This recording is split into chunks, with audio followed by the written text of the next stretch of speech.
Nüvə proqramı İran üçün qırmızı xəttdir.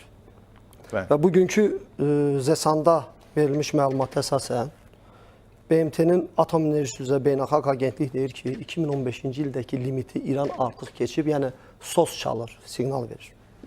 Əl-Cəzirə deyir ki, İranın rəsmisi bildirir ki, Amerika Birləşmiş Ştatlarının şərti İran üçün qəbul edilməzdir.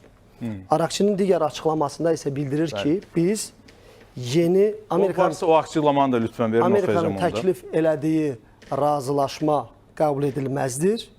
Biz yeni təkliflər hazırlayırıq və nəzərdə yeni nüvənin zənginləşməsi ilə bağlı zavodun istehsalı məsələsi də prioritet kimi qoyur qarşıya. Bunlar onu göstərir ki, İranla Amerika Birləşmiş Ştatları arasında nüvə zənginləşməsinin dayanması ilə bağlı danışıqlar perspektivli olmayacaq.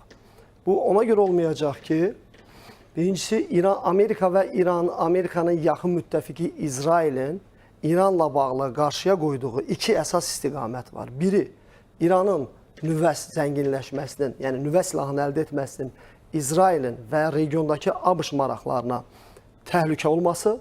İki, İranın proksi qüvvələri vasitəsilə bu daha çox siyasi şiə ideologiyasından, yəni ideoloji işinin İsrailin maraqlarına toxunması ilə bağlı. Bu iki şərt əsas məqamdır. Məsələ burasındadır ki, İranın hazırki rejiminin yaşaması üçün də bu iki şərt əsas amildir. Çünki indiyənə qədər sanksiyalara, qərbə qarşı dayanmağa, regional blokadaya məhz bu nüvənin zənginləşməsi ilə bağlı eyni zamanda həmin bu şiə ideologiyasının bir mərkəzi, hamisi rolunda çıxış edərək məhrumiyyətlərə dözüb. Bugün isə Amerika və İsrailin təkliflərinlə bundan imtina etməsi görsənir ki, mümkün deyil.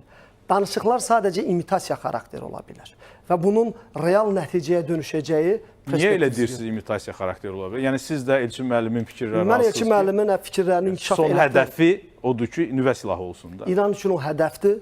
Ondan imtina etmək rejimin qalmağına, rejimin hakimiyyətdən getməyinə səbəb ola bilər.